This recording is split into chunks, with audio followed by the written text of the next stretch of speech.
I'd like to welcome everybody today. I'm President Garcia Morales, and I call this work session of February 7th, 2024 to order. The time is 4:05 p.m. I'd like to remind everybody to please silence their electronic devices. We'll begin with the Pledge of Allegiance led by Trustee Zamora.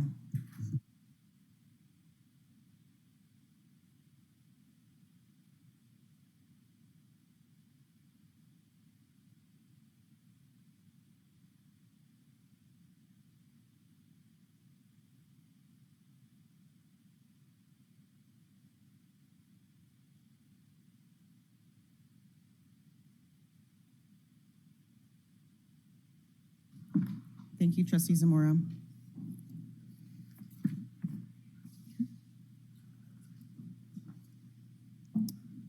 Trustee Guzman, ready to make the motion to approve the agenda? Madam President, members of the board, I would like to make a motion to adopt the agenda with the following changes.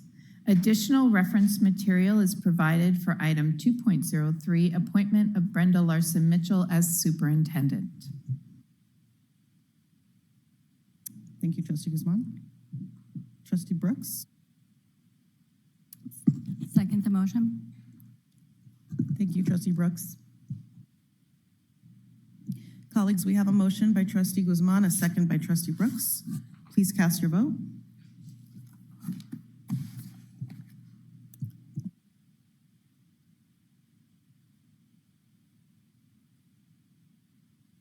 Thank you, colleagues. That motion passes. Excuse me, we have Trustee Williams on the phone. Trustee Williams? Aye. Thank you. Thank you, colleagues. That motion passes 7-0.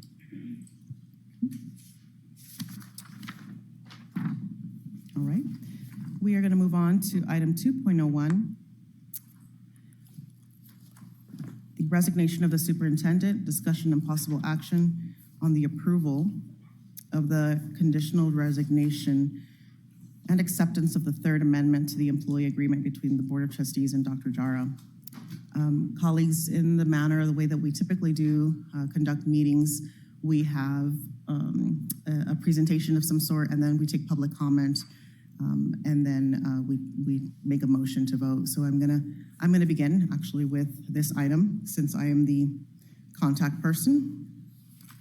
One more thing before we get started, just in order to get into the queue, I will need your help with raising your paddle. And I think that's pretty much it on that end. Thank you in advance for your support. So my colleagues on the left and right of me to help me determine who is up next. This item was brought by 3 members. And so because we share this item, we are gonna be, I'm gonna be extending the opportunity for them to also provide their remarks as part of the presentation before. Again, we accept public comment, and we'll begin with individuals who signed up in advance. Recently, back in end of last year, the board officers met with Assembly Chairman, and I was personally concerned with the ongoing vitriol and disrespect that some people in our community have for Dr. Jara. Earlier this year, Dr. Jara and I spoke, and I asked him to consider a mutual agreement that would help him step aside and allow the district, or CCSD, to focus on moving forward and refocus our community's energy. This conversation occurred after I spoke with 2 of my peers to ensure that I had support to request the agenda items if necessary. And even as the board president, I don't have the unilateral authority to bring items before you, which is why 3 of us work together to determine the most efficient and least disruptive path for the district. The 3 of us agreed, and this shift only works by ensuring a smooth transition and avoiding unnecessary chaos and distractions. My goal in moving in this direction was to use the lessons that I have learned from previous occurrences on this board, and really to ensure that this item doesn't have to be contentious at all for us, even if external voices have a lot to gain or strongly encouraging us to make it one. This proposal allows us to continue focusing on student outcomes and stabilizing the district. A change like this can create systemic levels of uncertainty, which can negatively impact students and employees of the organization at large. Again, this is why these items are being brought to you today to consider. And as we embark on renewing our 5-year strategic plan, we're asking for your support in moving the district forward so we can focus on things that matter versus interpersonal conflict. Trustee Guzman. Thank you, President Garcia Morales. I think something that the community is curious about is the payout and why it was put as the first piece on the agenda. And I just feel that it would be good for us to explain it to the community, because I have always been one who thinks that the community needs to know everything.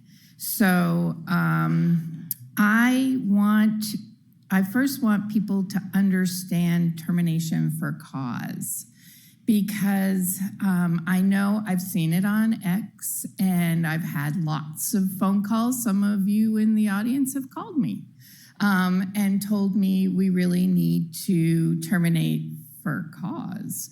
And I just want you to know that on the 6th page of the contract, it starts with all 8 of the pieces of the agenda of the contract that we can terminate for cause. This is really important because nothing that we have could be termination for cause. So I want the community to understand that. If we were to do that, we would be sued, and it would be a very costly thing. And when we take our oath, it's with fiduciary responsibility. So know that. And I believe that if we part ways and we ensure that the parting is good for all parties, I mean, I do negotiate for a living, then that is an important piece.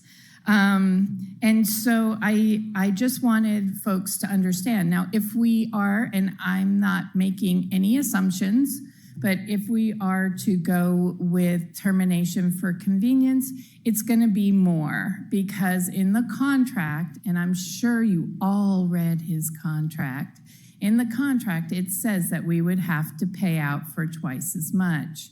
So I just want the community to understand that this is something that was well thought out. We didn't just do it because we thought that this was something that someone called for us to do. It was a well thought out process. Thank you, Trustee Guzman. Trustee Brooks? Thank you, Madam President. I don't have a lot to add to the sentiments of my peers other than some historical context. When the agenda item was posted, there was quite a bit of chatter about how this is a repeat of the board's previous actions, and I don't feel that this is accurate. This board has a reputation and we're trying to do better, and this is a show of that. This partnership between what is considered 2 different factions of the board is to move us forward so that we can actually do this as a unifying act. And after this agenda item was posted, many people reached out to me and asked if it meant that I was less supportive of the superintendent. And I think it's important that people understand that I think he has been a very convenient scapegoat for some long-standing systemic issues. And if we continue to focus on these interpersonal power struggles, we're never going to actually talk about students or student success. So this is an act of kindness. It is a chance to give people freedom to focus on the things that they need to focus on so that we can all move together forward. Thank you, Trustee Brooks. And just a note of appreciation to my colleagues for your grace and maybe the pressure that you also received externally from various community members and parties to be heard and I recognize that you had limited information because open meeting law, we wanted to make sure that we had these discussions in public versus behind closed doors to ensure that this was a transparent process. Okay, at this time, I'm going to move on to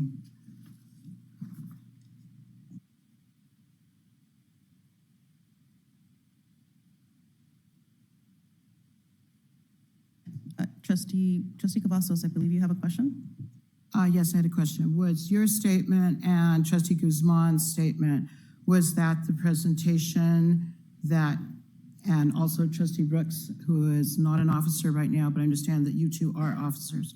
So the rest of us cannot comment at this time until after public comment. Discussion is closed to the rest of us.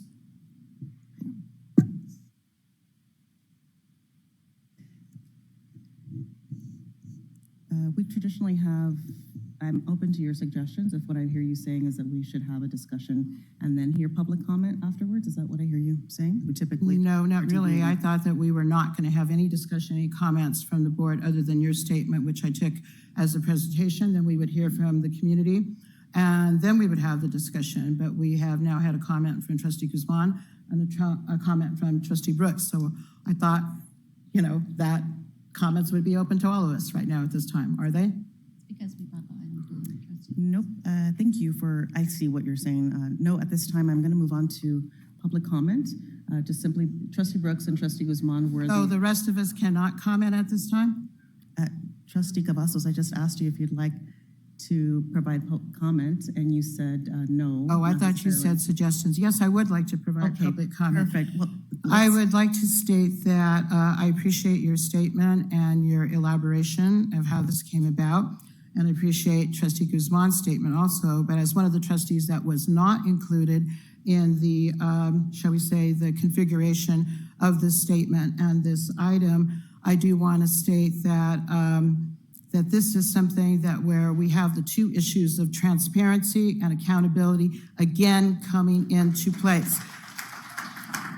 I'm not saying that for applause, I'm just saying that to confirm, because I've had a lot of inquiries like, how did this come about?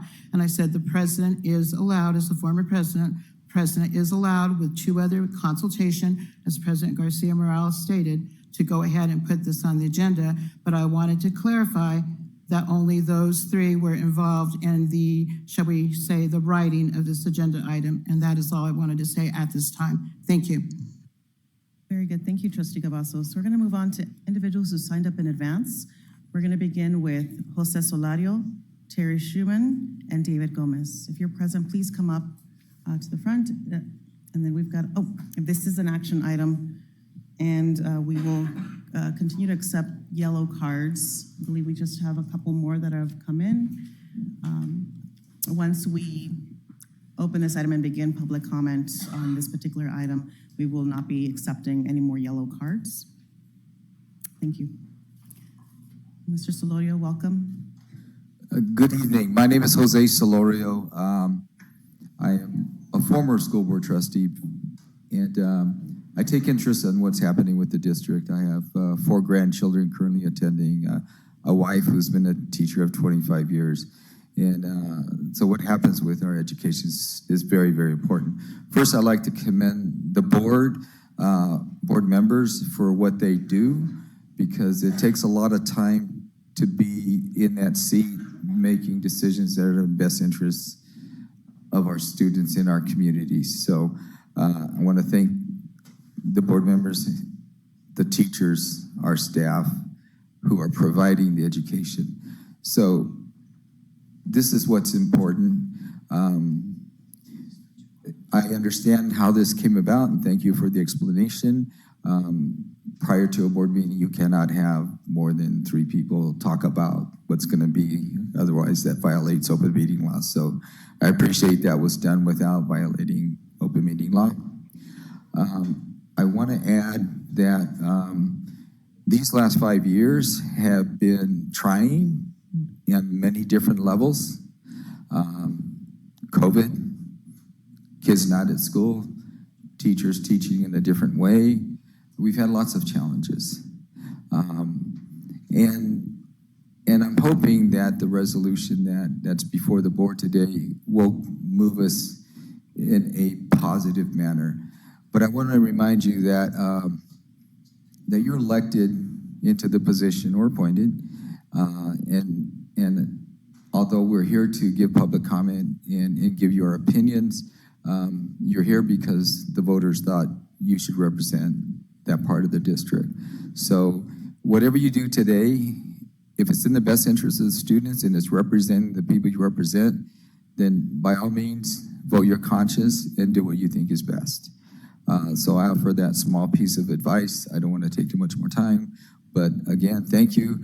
We've had troubling times, and I hope that the new leadership that comes through any process that we decide is given the opportunity to lead our school and our staff so that our students can succeed.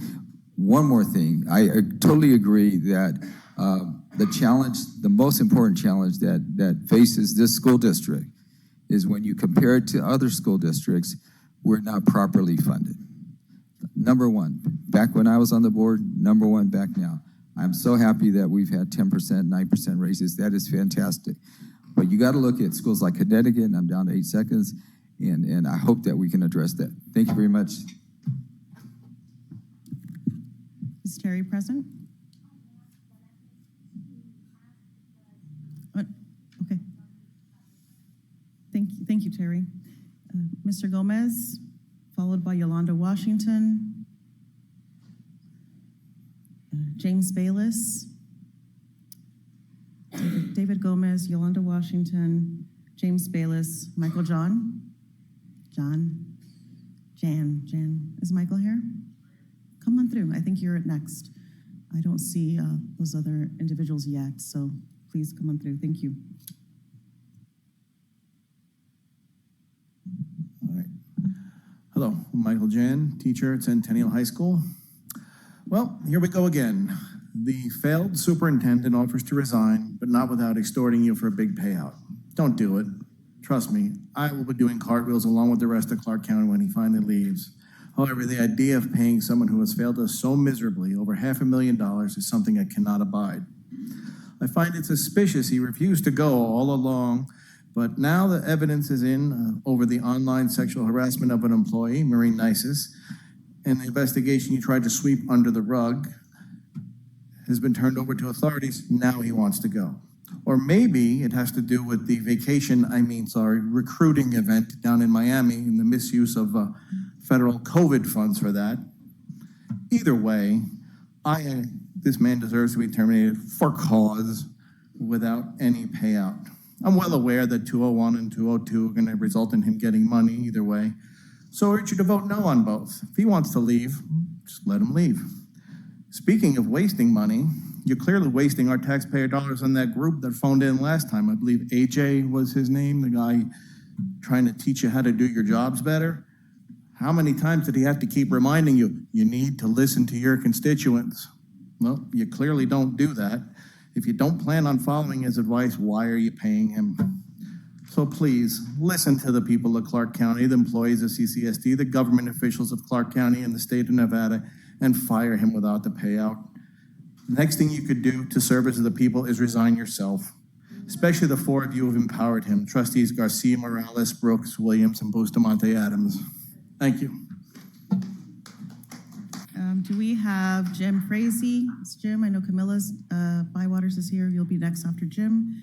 And then Amanda Simmons.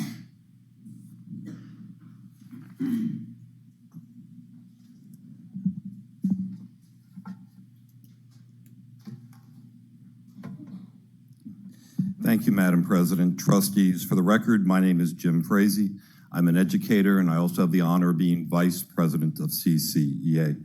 I am here to adamantly oppose this buyout scheme.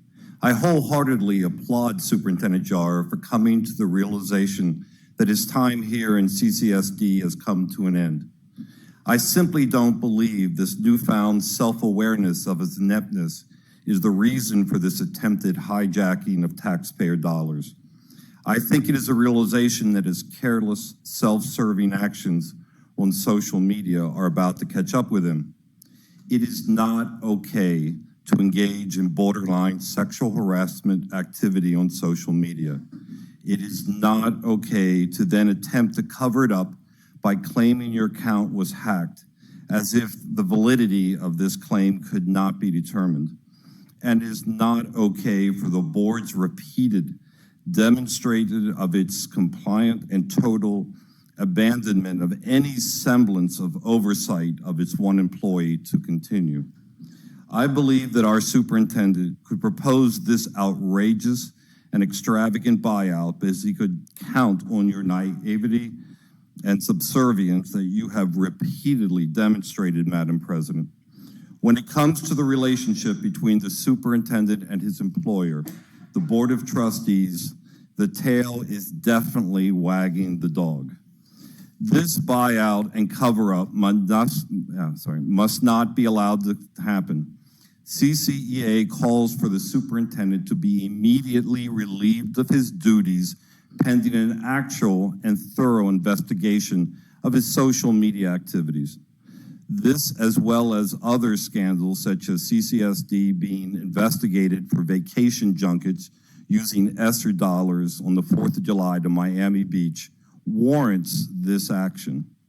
CCEA has again surveyed its members, and of the thousands of responses we have received, a staggering 94% are strongly opposed to this item. Because we have children in the audience, I will not repeat some of the adjectives used to describe this action. Once again, you need to suspend and investigate and no to this item. Thank you for your time. Camilla Bywaters, followed by Amanda Simmons and Dr. Tiffany Beamel. Camila Bywaters, President of the Las Vegas Alliance of Black School Educators, Vice President Tracy Lewis, Chair of Education for the National Action Network, and co-chair for the National Association for Equal Justice in America. And I'm also running for the Board of School Trustees in District E. Can't wait to hopefully get that seat. One thing I would like to say is that so many things to say here, but first and foremost, where is Superintendent Jara? We have sat through the trauma of his leadership for years now. When it wasn't popular to ask for the termination of Superintendent Jara, Lavapsy was up here saying why and giving reasons. It is absolutely disrespectful to tell the community about interpersonal conflicts and the disrespect that we've had towards Superintendent Jara. Most of us, probably 99% of us, have tried to have conversations and be in community with Superintendent Jara, i.e. Lavapsy. We had meetings when he first was doing his little tours around the city, CCSD hip hop style. We tried to have meetings with him and say, hey, we're here to work with you to bring the community together. You know what Superintendent Jara did? Every single individual that we brought in community, he divided us. So now it's us who have to apologize for the interpersonal conflict? Absolutely not. We're not going to accept that. Most people in here have tried to work one-to-one with this community. Why? Because it's for our students.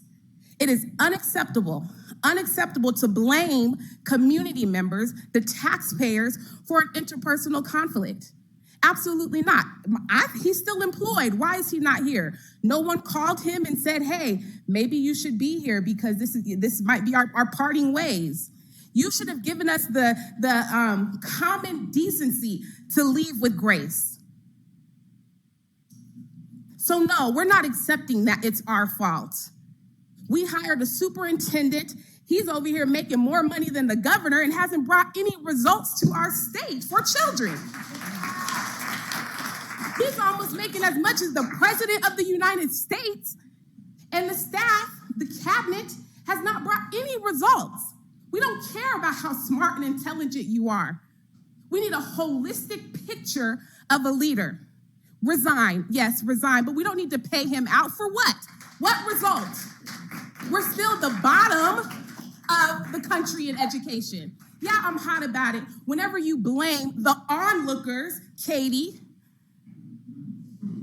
you don't blame the community and the taxpayers who are upholding this state, who love our children and who do anything for our children. We do this work for free.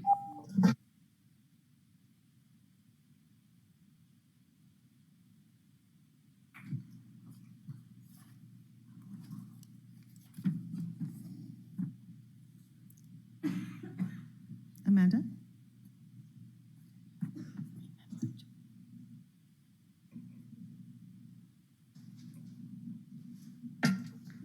Good afternoon, President Garcia Morales and members of the board. My name is Amanda Simons.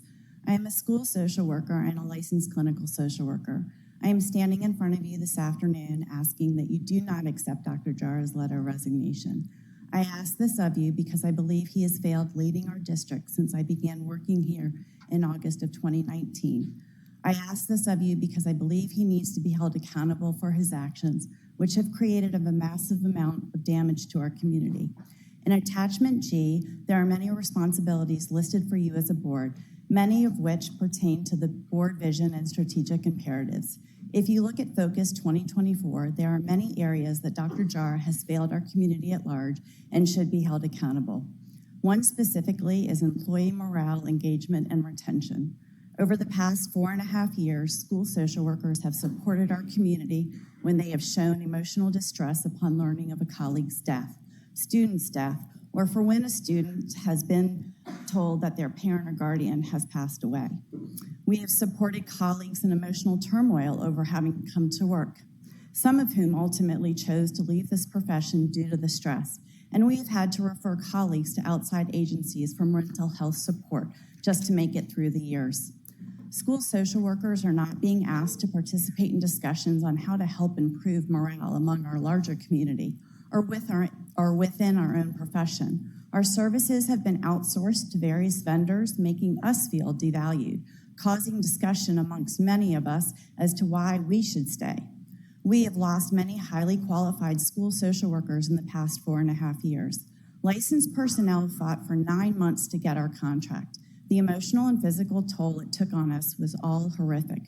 We were relieved when the contract was signed, only to return from winter break and learn Dr. Jara decided to decentralize mental health services for next school year.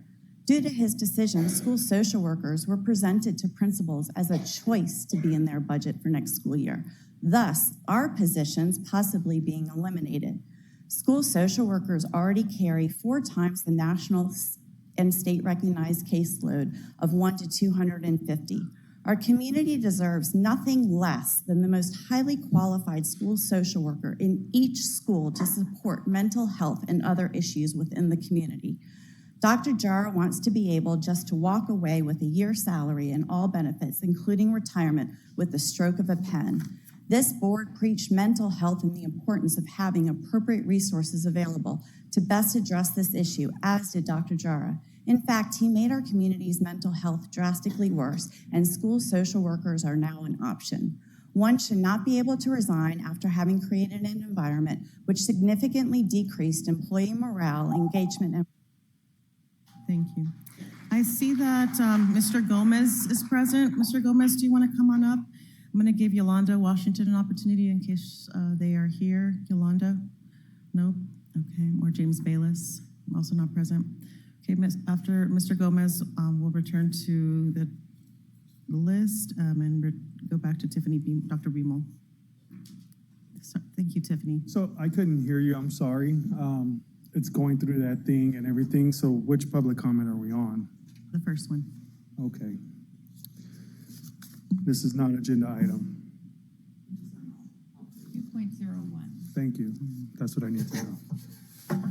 So, David Gomez here, Nevada Peace Alliance president, as well as a lot of other titles that I've held over all the years of being here.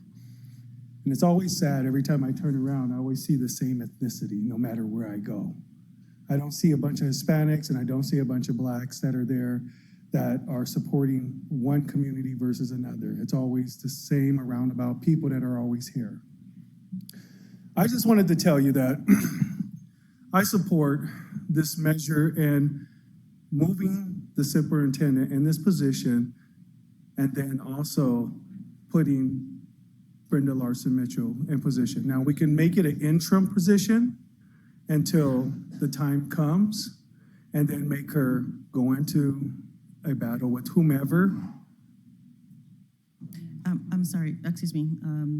Hi, Mr. Gomez. You please stay on item 2.01, which is resignation of the superintendent. Okay, that's fine. I'll stay on that one. So as far as the resignation of the superintendent, I'm going to talk about something that everybody in here probably don't know and conveniently forgot. When Linda Young was a trustee, we awarded Dr. Green $2.1 million to mentor to 1, 2, or 3 students. Who gets $2.1 million?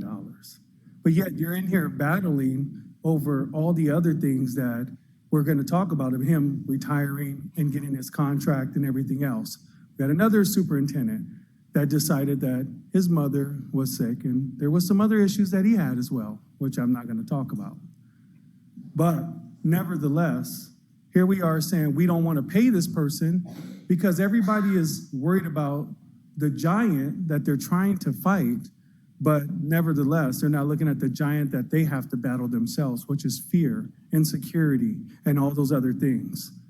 And they always show up and they always want to throw rocks and stones at a person, but obviously they can't see the understandings of, look, this is a hard job. It's a very difficult job. And at this point, you know what? The man says, I'm done and I want to be bought out. He's been humiliated publicly. I've never seen nobody humiliated that bad.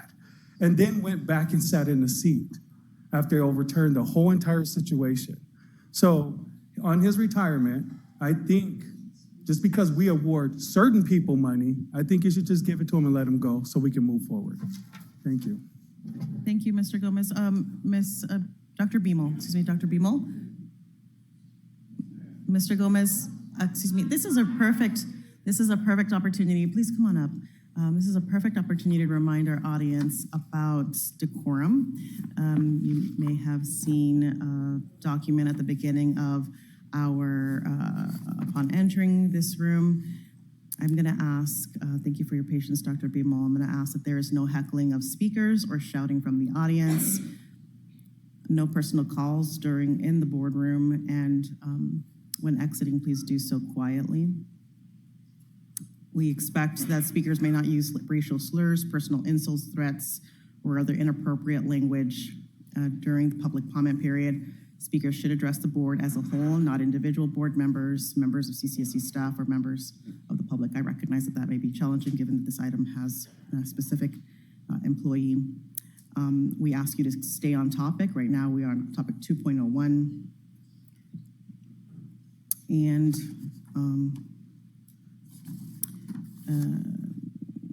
if you have additional questions, please see a staff member or ask, and then we will help you clarify. Dr. Beamel, please continue. Dr. Tiffany Beamel for the record. Winners never quit. That's a motto we use in school athletics all the time. We tell our fledgling little LeBrons and Tom Brady's that as they cry on the sidelines after each defeat. Winners never quit. You might say that judging Superintendent Jara's current record, there's not much winning, but okay. That aside, the work is not done. If our superintendent wants to quit, that's a personal choice, but we should not accept this resignation as is, but return to the drawing board and come up with a package that is more palatable. If I want to quit, that's my personal choice, but I do not get a golden parachute like the ones he offered to the administrators a few years back. I get to clean out my portable and walk away from my career. I don't get my 200 plus sick days back. I don't get the rest of my school year paid out.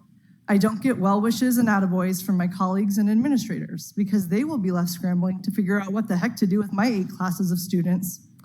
I don't get the luxury of crafting a $500,000 exit strategy. It's sad, but if one wants to quit, then quit. There's a severance package. You get that, and that's it. That's more than any teacher under your purview receives. And trust when I say, any teacher walking away from their classroom after the abuse, the scars, the mental anguish of this 23-24 school year deserves more than a severance package. Thank you. Ladies and gentlemen, please hold your applause. Is Greta Blunt Johnson present? Greta? Please come on up, Greta. After Greta, I'd love Stephen Phillips to be ready to take the microphone. And after Stephen Phillips, I'm going to have Pam Lester join us.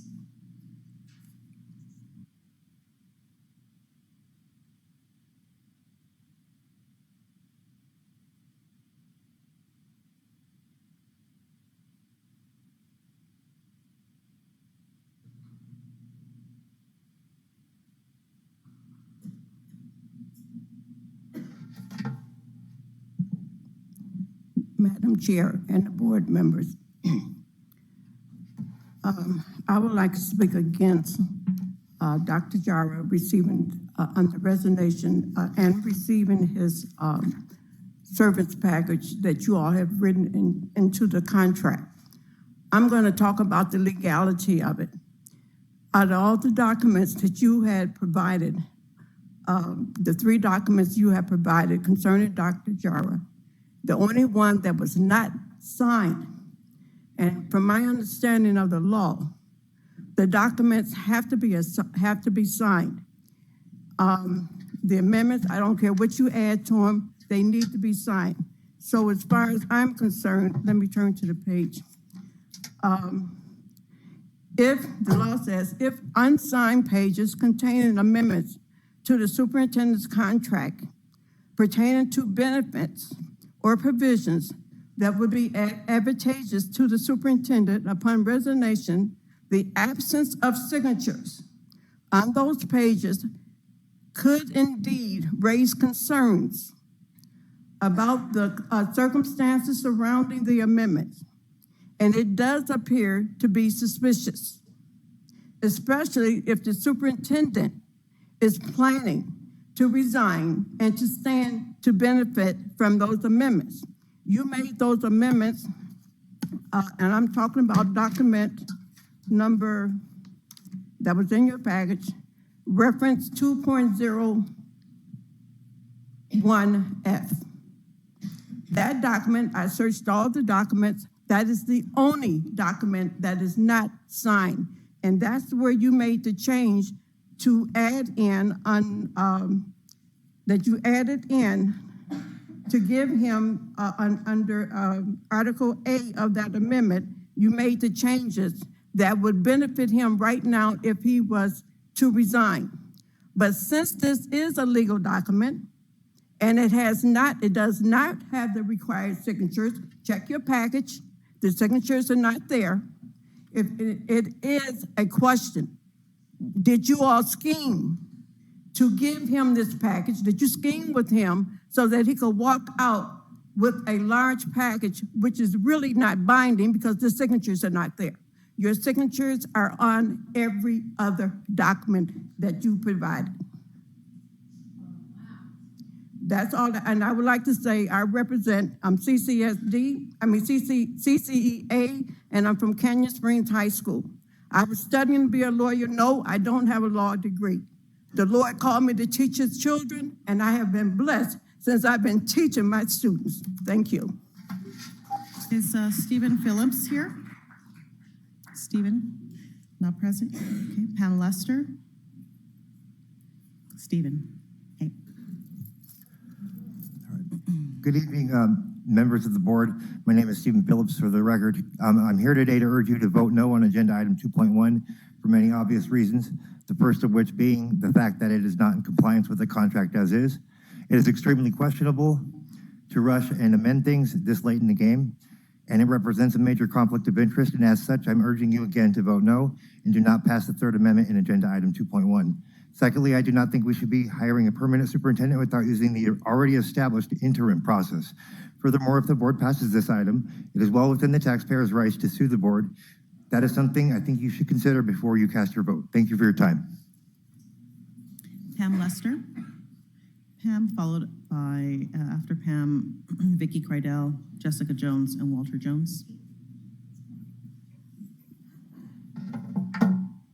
Good evening, members of CCSD Board of Trustees. My name is Tam Lester. I'm a social studies teacher at Del Sol Academy and a proud member of CCA's exec board.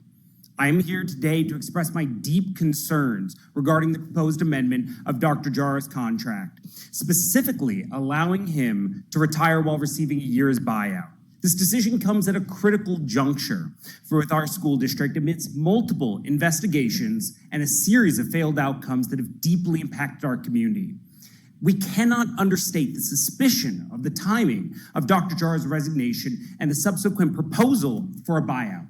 It is alarming to see such actions being considered, especially in the light of ongoing investigations into potential misconduct and the misuse of COVID relief funds. This is far from his only scandal. Only yesterday, Dr. Jara turned over his phone records in response to CCA's lawsuit over misogynist tweets that came from his account. The optics of offering such a buyout among these investigations raises serious questions of accountability and transparency within our leadership. These issues must be investigated, not pushed under the rug. I urge the Board of Trustees to thoroughly consider the implications of this decision. By offering a buyout to Dr. Jara, this not only sends the wrong message to our students, teachers, and staff, but undermines the trust and confidence that the community has placed in you as our Board of Trustees. We must set a standard of accountability. Please do not allow him to fail, flee, and get paid. It is crucial to address the broader implications of this amendment. The district recently announced they'll no longer provide funding to schools to employ social workers. These social workers directly impact the most sensitive and in-need population for our schools. The district's argument for not providing these funds is because their federal dollars are expiring. The same federal dollars that Dr. Jara used to send administrators to Miami over July 4th for recruitment. Instead of replacing these funds, Dr. Jara is proposing to give himself more money. Dr. Jara's proposed buyout would be able to hire roughly 5 social workers for this next year. The lack of proper priorities cannot continue. I implore the Board of Trustees to act in the best interest of our community and uphold the values of accountability, transparency, and ethical leadership. There are 4 people on this board that hold the future of our communities in our hands. Please do the right thing and hold the superintendent accountable. Thank you for your time. Vicky Kreidel, Jessica Jones, Walter Jones.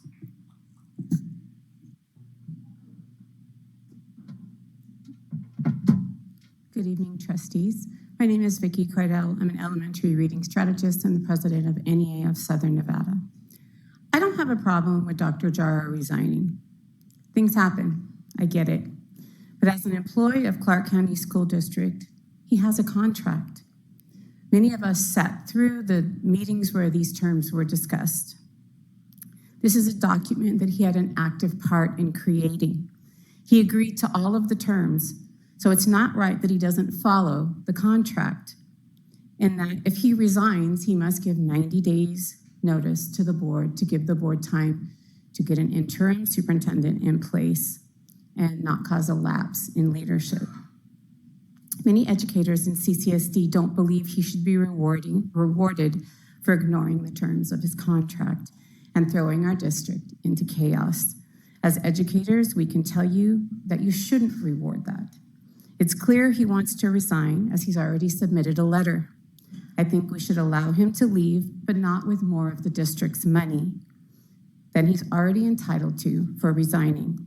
As a hugely underfunded school district, we need every penny of that to support our students. You all have a fiduciary responsibility to use these funds appropriately and in the best manner. This action is not good use of the district's funds. Thank you. Jessica Jones, Walter Jones. Walter, are you present? Walter will be after Jessica, and then Anna Binder. Madam President, members of the board, Deputy Superintendent, for the record, my name is Jessica Jones. I'm a happy, proud kindergarten teacher on the east side of Las Vegas, and I'm also the secretary of the Clark County Education Association. I'm speaking in opposition to this item. Under this superintendent, 61% of our schools are ranked as 1 or 2 stars.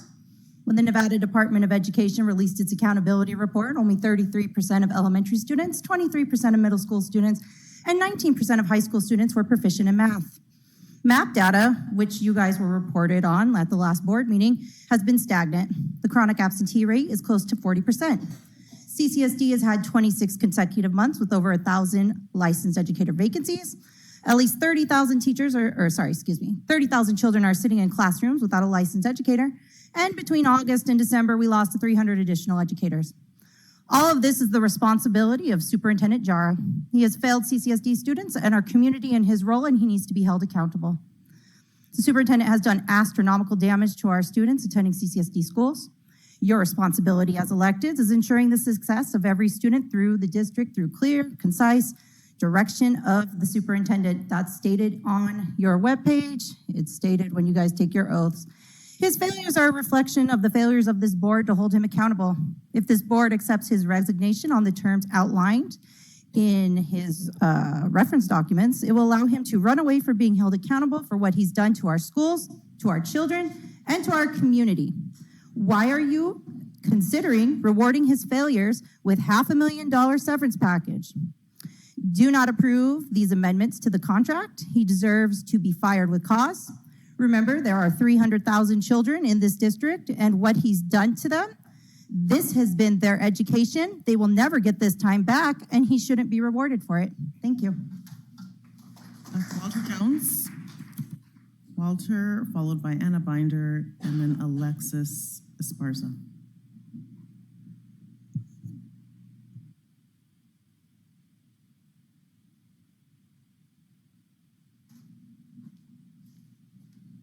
Good afternoon, Madam President. I'm Walter Jones III, Vice President of National Action Network. First of all, what I want to mention to you guys, I don't blame Jara, I blame the board. You guys approved everything that he put down on, that he wanted done. One thing I haven't heard no one say, when are we going to put the kids and the staff first? That's what we need to be concentrating on. If he want to resign, let him resign, whatever you guys are going to do, let's do it, but let's put the kids and the staff first. I listened to a parent a while back over on Flamingo. She didn't get paid. She was sleeping in a car. You guys are more concerned about paying him than you were paying the staff. So please, let's concentrate on the kids and the staff to make sure that we get out of number 48 and at least move up the ladder. Thank you. Anna Binder, Alexis Esparza. I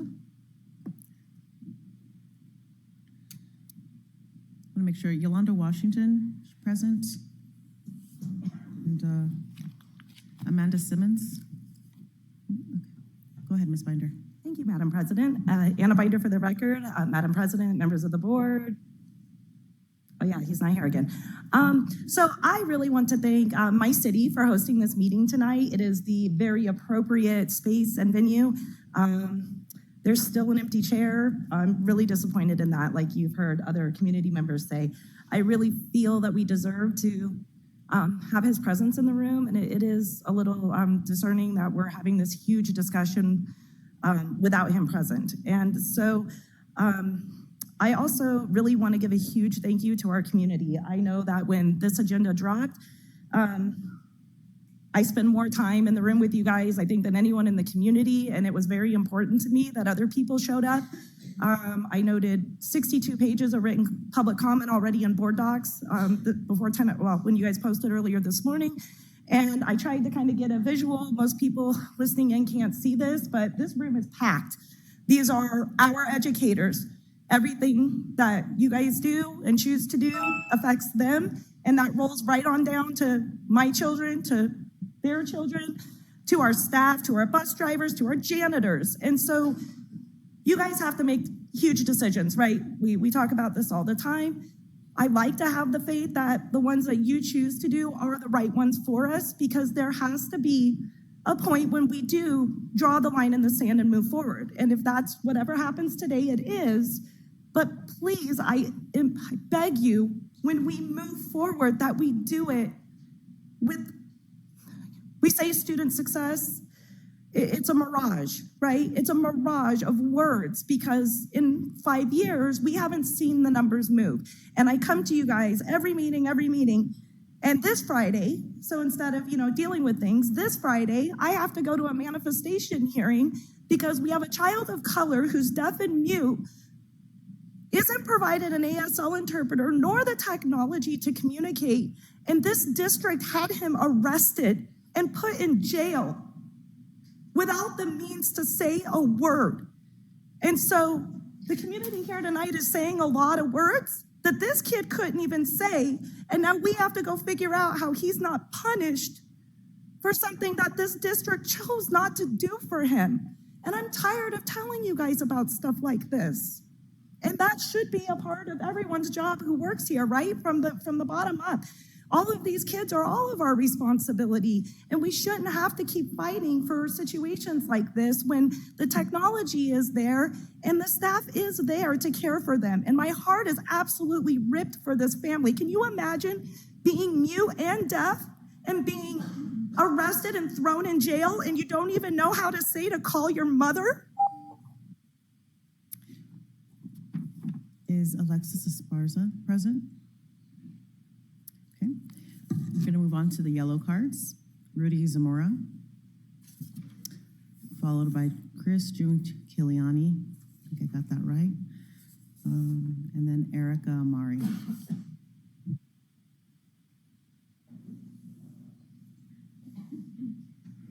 Awesome. Thank you. For the record, my name is Rudy Zamora, and you all have created another dumpster fire at CCSD. It's been about 2 years since I've been up here, which means you guys have really, really missed me.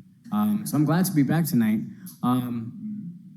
Jara has already cost CCSD $90,000 in a lawsuit when this board fired him and rehired him. And now you all want to pay him another bunch of money for what? If you all resign from your day jobs, do you guys get a nice parachute and say, hey, quit, go ahead and do nothing? No. It's the fire that you are creating. It's only going to help us get rid of the hornets because the smoke is going to get rid of the hornets. And it's time that we expose the corruption and protect the hive. And I'm looking forward to 2025 when half of you are not sitting up there. Chris, followed by Erica Amari. Good evening, Chris June Kiliani. I wrote all of you on Monday, but here's some of what I wrote at that time. The idea that some of you are even considering paying off Jara with our tax dollars to leave right after the school police fiasco was made public brings many issues into question. 2.1 should not be given demands by someone that has resigned. He's already had 2 amendments to his contract, a $75,000 raise, so you shouldn't have to be subjected to extortion demands in a resignation letter. He resigned and is not in a place to demand a year's worth of salary. If he wants to sue CCSD, let him. It's better than doing the wrong thing. As you know, I've been calling for his termination for 4 years. Believe me, this is not personal. It's about constant lies, manipulation of the budget, creating a hostile work environment, pitting trustees against trustees, and so much more. His leadership style has led to the distrust in this district by the public and the employees. The chaos has to stop. Everyone needs to take a breath and do what's right. And what's right is to terminate the president, the superintendent, and not pay him anything. The police camera actions show that there was a cover-up and collusion. There should be an outside investigation into reviewing the emails about that. There should be an investigation into the superintendent leaving the scene of an accident last year, and it was covered up by staff and school police. He is not above the law. Or the issue of lying to former Speaker Frierson, or the data breach scandal, or the current investigation by the federal government. There is enough to terminate him with cause. There is enough for the whole cabinet to be investigated. Do not aid and abet him from being held accountable as these investigations are ongoing. And since you started this meeting, you stated that 3 of you put the agenda together. A truer, public, transparent agenda should have listed selections. It should have said, accept resignation, don't accept resignation. Let's see, it could have had terminate for cause, terminate for convenience. You could have had a laundry list so that at least people could have been discussing what the possible options were. And yet, in your backup material, there's no dollar amount for the buyout. Do not buy into this. He has made his decision, let him resign, goodbye. But do not do it so that he cannot get charged with cause. If there's investigations that find him accountable, you should still be able to deal with them. It almost sounds like you got together and said, hey, if you resign because you got pressure from the Speaker of the Assembly or whoever, and why don't you resign and we'll give you a good payout package. That's called trading favors, and it's illegal. Thank you.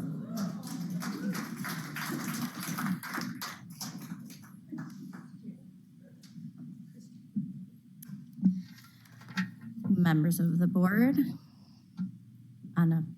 Present Dr. Jara. My name is Erica Amari. I've been in the district 10 years, first time speaker, so you can see how important this issue is to me.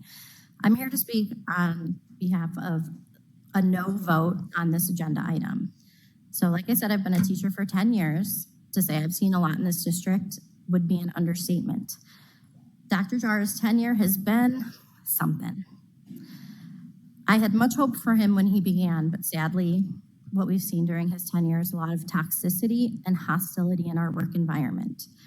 Speaking of hostility and toxicity, y'all do remember when he sued you guys for like $95,000 for the same exact thing he puts us through? Yeah, imagine paying that out times, how many educators do we have? 18,000 or something like that? I believe his payout for that, like I said, was like $95,000 in addition to getting his high-paying job back. He should have been grateful for keeping that high-paying job in the first place with his lackluster performance. But instead, he sued the district and took money straight from our students. I understand it's probably difficult to work for a job where everyone's calling for your resignation, from teachers to community members, all the way up to state leadership. However, he is choosing to leave without giving proper notice per his contract. That means that he leaves with nothing, in my opinion. He has an option to stay and fulfill his contract, and he's choosing not to for whatever his reasons may be. It's not my business. So, members of the board, last meeting I sat here through a presentation of a man advising you to reach out to community members for feedback.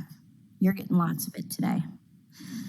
I believe the feedback from your community is overwhelmingly telling you not to pay him out this exorbitant amount of money. I urge you to listen to that feedback. Do not let it fall on deaf ears, although I feel that that's exactly what will happen here tonight. If that's the case, it will not surprise me, but it will disappoint me and a lot of your community members. I say I won't be surprised because after getting a lot of feedback last time about silencing the voices of your appointed board members, you still voted to do so. Is Trustee Bustamante here today? Please keep your remarks to the entire board. Okay. I just wanted to say that, she wanted to heal the board and the community members when she was running for the seat. This is a really good opportunity for you to make good on that, okay? I'm running short on time, so I did just want to thank Trustee Cavazos for always holding the line and doing what your constituents have hired you to do, so thank you. Christopher Percy, is Christopher present? Christopher is up next, then Daniel Bayo. Mr. Bayless, I saw you come in. I'll add you to the end of this list. Thank you. Good evening, Madam President, members of the board. I come tonight to tell you that I think it's a bad move to Can you please state your name for the record? his amendment. Please state your name for the record. My name is Chris Percy. I would vote no on this amendment. I want to paint a picture for you of what it's like to work in a district where they have a positive culture. The last superintendent I worked under sent handwritten cards to every employee when they were hired. She was a regular in every educator's classroom. She made it a point to come and be involved with the students. She made a personal impact on the lives of every single person that she was charged with the care of in her district. In the 4 years that I've been here in Clark County, what I've seen is a board that can't get along even with itself. I've seen a superintendent that won't make eye contact with his own employees, who will go only when there's a photo op involved. I've watched as this board fired the man and then had to pay him out to rehire him after they changed their mind. And now we're faced with an opportunity to accept the man's resignation. In Clark County, it's really easy to resign from your position. You log on to HCM, you click a little box that says, I'd like to resign my position. You don't get a giant payout, you don't get your retirement, you don't get your sick days, and within 24 hours, your accounts are closed. You can't access them anymore.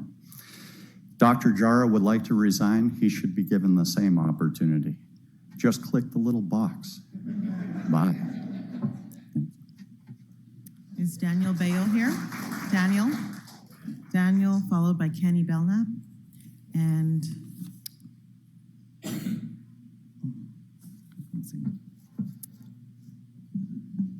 hello, board. My name is Daniel Bayo. I'm a parent. The need for increased transparency in the selection of a new superintendent is important, particularly given the ongoing federal investigation in history and legal challenges. In a district that ranks as a top fifth or the fifth largest in the United States, parents deserve a clear understanding of the decision-making process to ensure accountability. The community has witnessed CCSD grappling with multiple lawsuits over the years, raising concern about governance and decision-making. It is important for the community to be informed of how these resources are allocated, especially in the context of academic performance. As a district ranking 49 of 50 academically, the community should have an understanding of how leadership decisions impact educational outcomes. In the light of current federal investigation, enhanced transparency not only serves as a proactive measure, but also demonstrates a commitment to addressing any potential issues. The community's right to know, participate, and hold the district accountable is essential for fostering an environment where all stakeholders, including students, parents, and educators, can contribute to a betterment of the CCSD. As a concerned parent with children attending CCSD schools, the call for increased transparency and synchrony of financial decision becomes deeply personal. Parents invest not only emotional but financially in the education of their children, making it imperative for them to have a clear understanding of how resources are managed within the district. Transparency is not merely a request, it's a demand, rooted in the genuine interest of the parents to ensure that every dollar spent contributes meaningfully in their children's educational experience. The community should have a clear and unobstructed view of the decision-making process, allowing for informed engagement, constructive feedback. By voicing these concerns, we advocate not just for our children, but for the collective well-being of the entire school district. It is time for CCSD to recognize the important concerns, prioritize transparency, and work with the community to build a school district that truly reflects the aspirations we hold for our children's education. Thank you. Kenny, come on up. And then we've got Dan Hergen-Rader.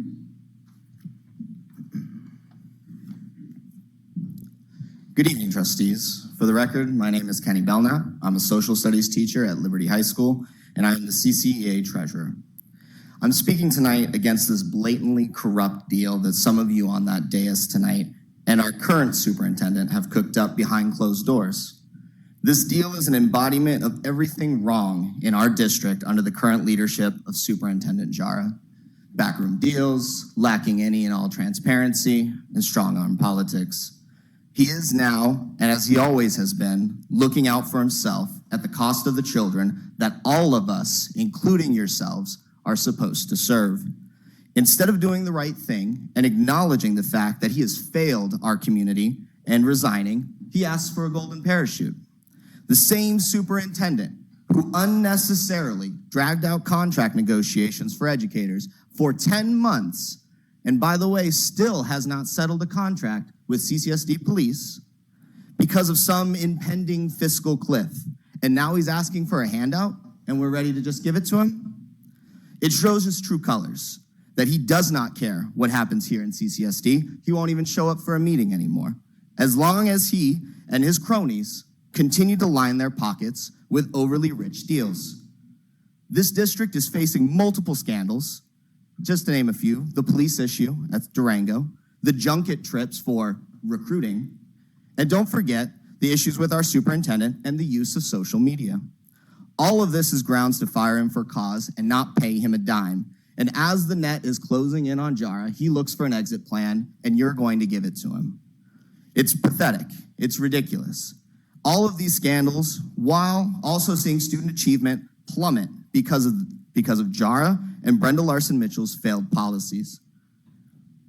While the roughly $500,000 price tag might seem like a drop in the bucket in CCSD's budget, that money can and should be put to better use to make a real impact in students' educations.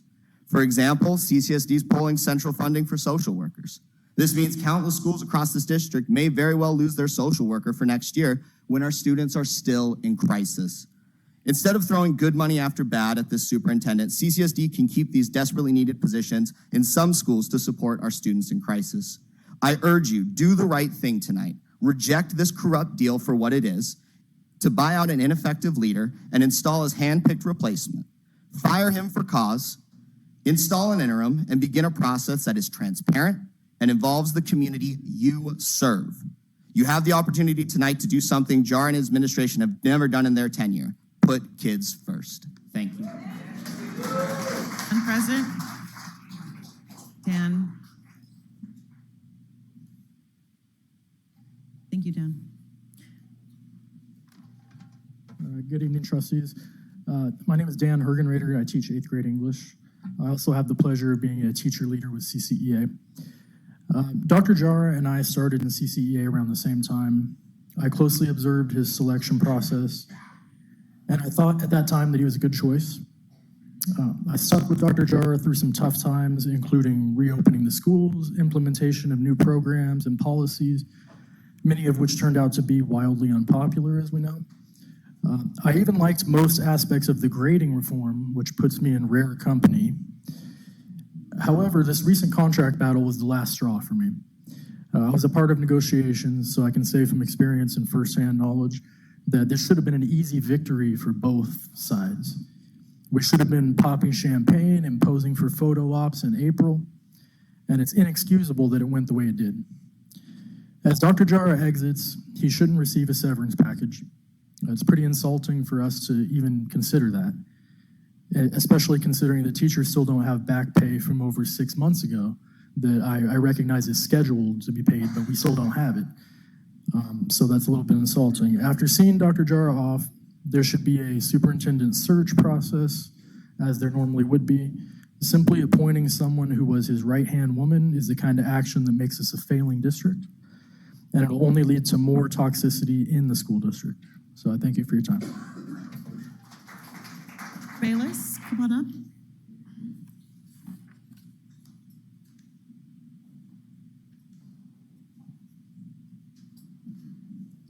Hello, ladies of the board.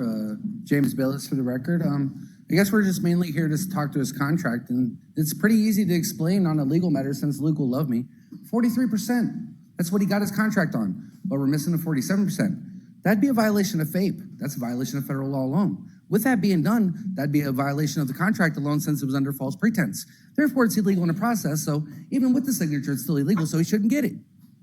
So therefore, yeah, because remember, she rushed ahead of the SPED thing, so if you guys excluded the SPED kids under that evaluation, that would be violating FAPE right here. And with that being done, that makes it an illegal contract. So therefore, yeah, excluded. And tell him to have a good day and tell him to go back to Florida where he belongs. Have a good one. All right, colleagues, that concludes public comment for this item. We're now going to move on to the discussion portion before we move on to action. I just want to take a note and remember that Trustee Williams is on the phone. We won't have her jump in just yet, but I'm open to hear from my colleagues. You will need your paddle so that we can recognize you. Trustee Williams?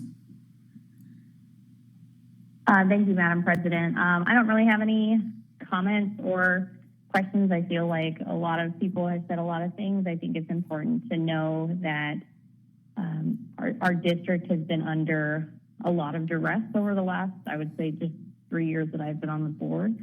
I hope that, we go forward from this. I know that this year's an election year. Everyone's going to be a little bit more on edge. I just hope that maybe this distraction is one less distraction. So that's all my comments. Thank you, Madam President. Thank you, Trustee Williams. Colleagues? Trustee Cavazos? Okay. I could say so many things here, but I'm so grateful that our community all factions of our community have shown up here. I do not agree with the previous person that said that we do not see any minority folks here. I see a lot of them. I see their smiling faces, and I see them speaking up. So that having been said, on this item, there's a reason that we have a contract. I believe that when we have a contract, it's an agreement. Dr. Jara was part of this agreement. I do not see this request for a conditional, I believe that's the name that was put on it, a conditional resignation as conditional. I see it as a demand, not as a condition. This is not a severance package.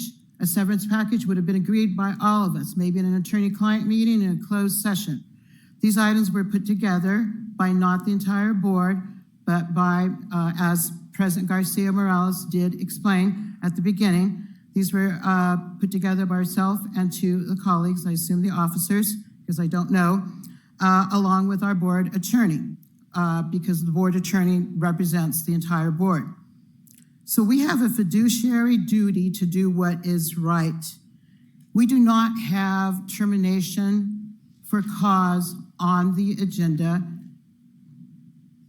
I'm not going to go into anything that is disrespectful, but it would have to be on the agenda. It has not been agendized, and I was not part of that conversation.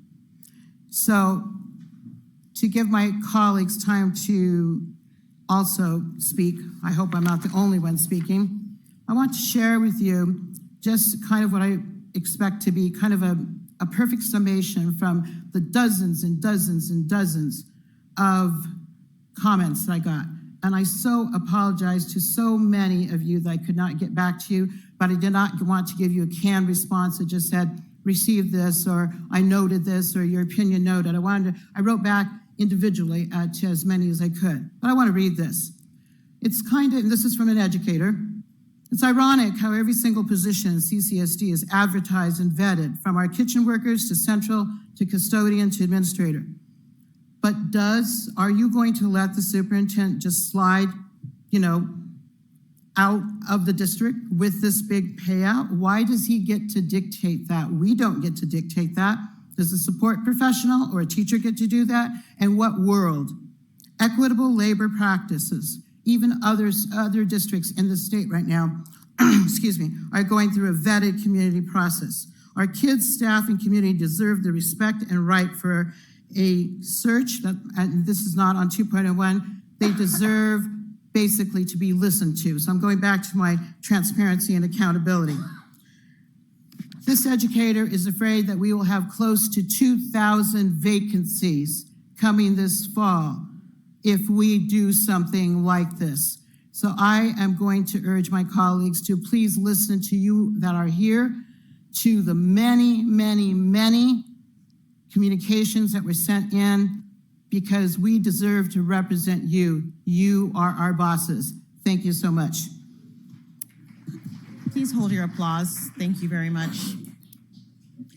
Trustee Esparza-Strelfigan, I believe you were in the queue. Did you raise your paddle? Thank you for noticing, President Garcia Morales.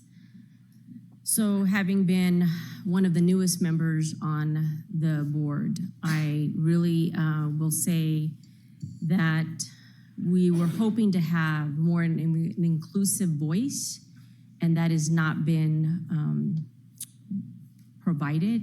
It's been restricted.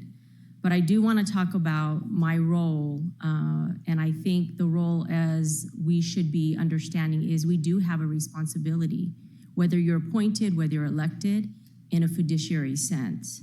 And I want to really echo some of the comments from the community, because as a former leader, they say that your priorities are laid out by the budget, and that shows your true intent of what is important. So I want to bring us back to what's important, and it's our students.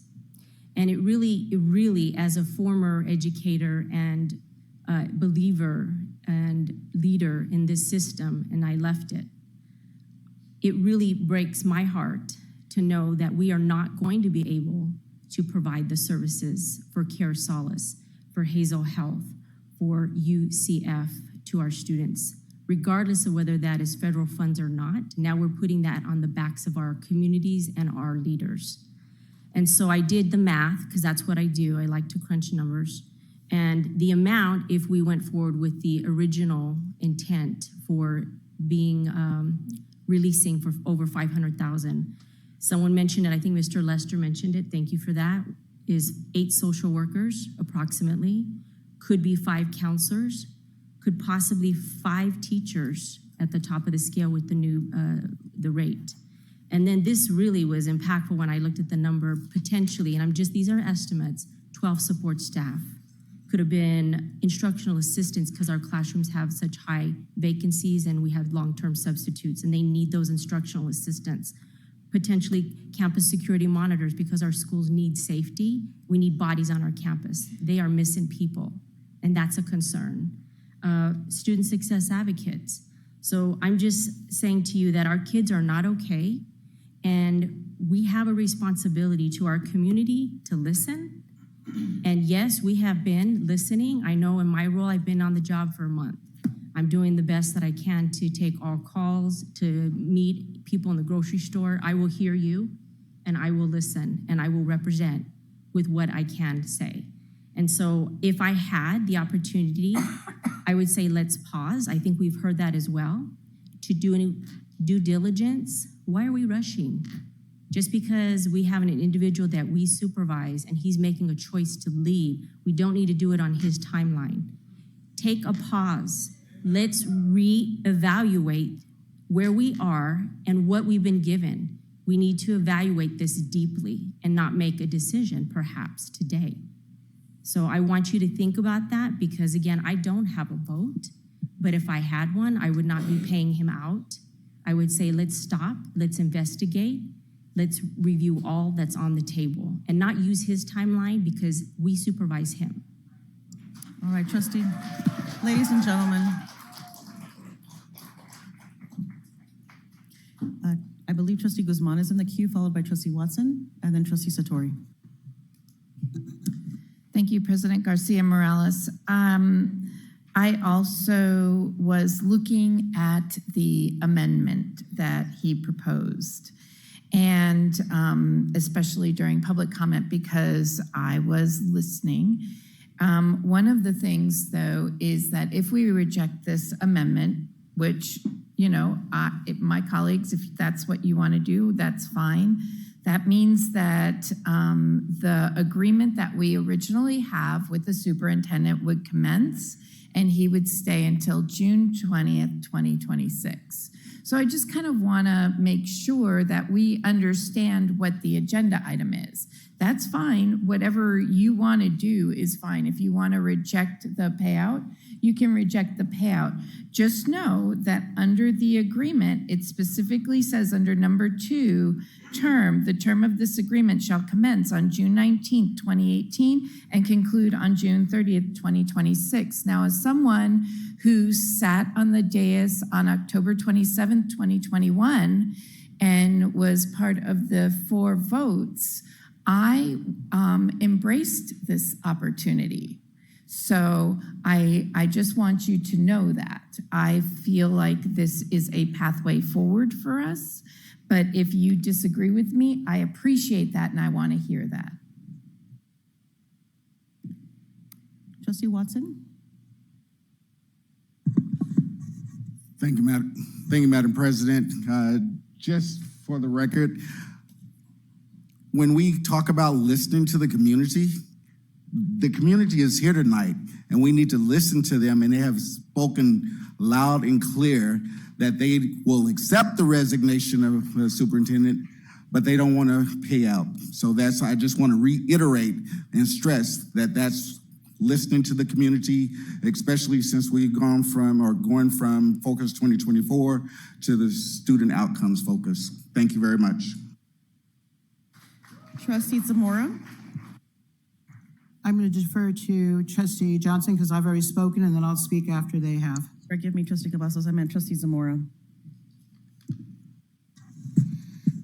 So I'm definitely speaking on a place of privilege. I want to take a step back because I was there in the audience 2 years ago speaking up and being with you all, and I am in a different position now. Lisa, you said if we disagree to let you know, and I disagree with you. I think as much as we talk about moving forward, this is definitely taking a step back, just because I believe we should have not done an amendment and the resignation all in one agenda item. I think it would have been a different story if we would have separated that, but joining it like that, that's a lack of transparency, I believe, on a personal level. I'm gonna keep it short, but just letting you know, Lisa. Trustee Guzman, sorry. Thank you, Trustee Zamora. Trustee Satori. Hi, thank you. I just want to say, since joining this board, I've really tried to come on just with an open mind, not have any preconceived biases or notions, just try to absorb, listen, research, and I definitely have read every single email, the posts, everything, so I definitely want to take the time to listen to our community. And like was stated earlier, my apologies for not being able to respond to all of them, but I want everyone to know I do read them, I do look at them, and it does make an impact, because I've kind of fluctuated a little, because initially hearing it, and coming on and knowing all the background, I thought, great, I would love nothing more than to part ways, move forward, and my initial response was, if that requires a buyout, okay, let's move on. I want to see us come together and move on. But really, I will say I have been, listening to the community, and I feel like we should hold him to the contract that he has, and it sounds to me like he's ready to resign. Do we really think he's going to continue under these circumstances, or people make requests. You can make an ask, you can make a request, and if people will give it, great. But if we don't, then he has to make a decision of whether he's going to continue to work under these circumstances and with our community, or if he's going to say, okay, I still resign. So, that's just my opinion. I believe that we should hold him to the contract. Trustee Johnson. All right. Can we dialogue? Like, we can ask you a question, so we can just get clarity. So one of the things that I was trying to understand, and I remember from the first part of the discussion, you mentioned the context and how you had been approached by the Speaker of the House, et cetera. And so who initiated the initial conversation around resignation? Did you approach the superintendent and then kind of place the idea, or did he yield to a request? Trustee Johnson, I want to address simply, and I'm answering your question, but I'm also going to expand a little bit more, just simply because this is, if you've been on the board, for our colleagues who have been on the board last year, it was a extraordinarily very obvious, and I'm sure you were attentive to also what was happening in the community. There was a call by state leadership for Superintendent Jara to resign. Personally, that was really for the superintendent to resign. There were a lot of personal attacks towards the superintendent, towards me personally.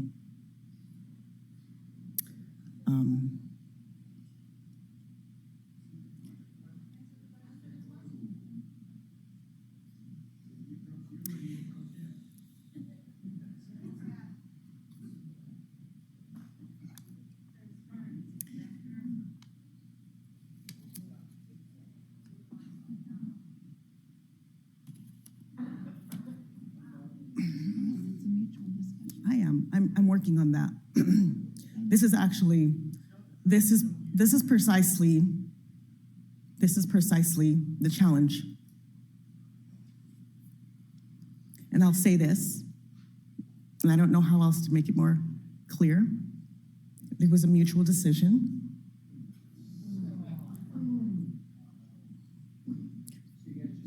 No matter, I don't want to have to exercise my responsibility to ensure decorum in this room. I'm very grateful that everyone is here tonight and wants to be heard, and we've heard you. This was a mutual agreement. After, the pressure to ask him to leave is significant. And as I looked at where we were last year and where we need to go this year, I couldn't help but to this is the perfect opportunity for us to separate ways. We just thankfully finalized the agreement with one of the major agreements that we've been working almost a year on for our licensed educators. And we're ready to move on. I absolutely believe that. So, I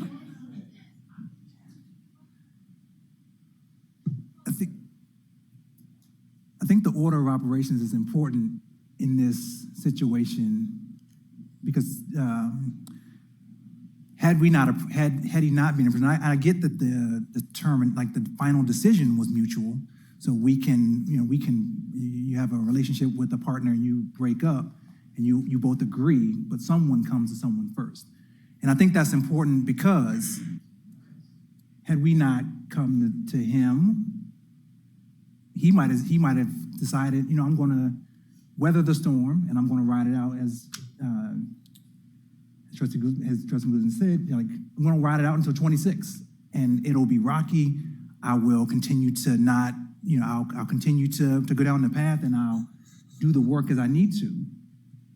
But if provided the opportunity, like the open space to then say, okay, we believe because of public pressure that you should resign, at that point, then he's given the opportunity to kind of give his terms and conditions. To me, that this is like the first step in a negotiation. If we approached him, again, if it was a true resignation where he came and said, this pressure is too heavy, I don't want to continue on because of public pressure, et cetera, I think we're in a different situation. But he agreed to the terms after we approached him. And so now I think we are in a space we have to think about what is the path forward with this negotiation, because we've asked him to do something that he may not have been considering. We don't know what he was considering because he didn't come to us with this. We came to him with this. And so I just think that's an important distinction for us to consider here, and I think Trustee as far as the staff again said it, we don't have to necessarily take the timeline. We can say, we have other options aside from what's presented. I just don't want us to think we have a false choice. And if we agree that this is the direction that we should go, then, we agree to that. But I think we need to determine, we need to look at the picture holistically and what did we create because we approached him with the situation. And now how do we move forward with the best possible solution given what we've heard from our community members, what we see that might happen if we go on with this in this manner. I just don't think there's a reasonable expectation that we can expect collegial work given what we've just kind of heard from everyone, but we also can't be, we can't look at the amount of money and think that is irrelevant, right? That's a dollar figure, and it's a significant dollar figure, even to a $2.5 billion organization. So I guess that's what I would ask us to think about, right? We don't have to make this specific choice. I think we should think about, we created this situation. He's now acquiesced and said, okay, I will do what you've asked. I'm giving you some terms, but we don't have to accept said terms just because they've been presented to us. We have the opportunity to, I don't know all of the legalese of what we can do today, but I do know that we can go back and forth with a negotiation as necessary and say, this isn't going to work given what we see, but we definitely don't want to have to agree to these terms because these terms aren't, they're not conducive to what we can do as a community. Trustee Bustamante Adams.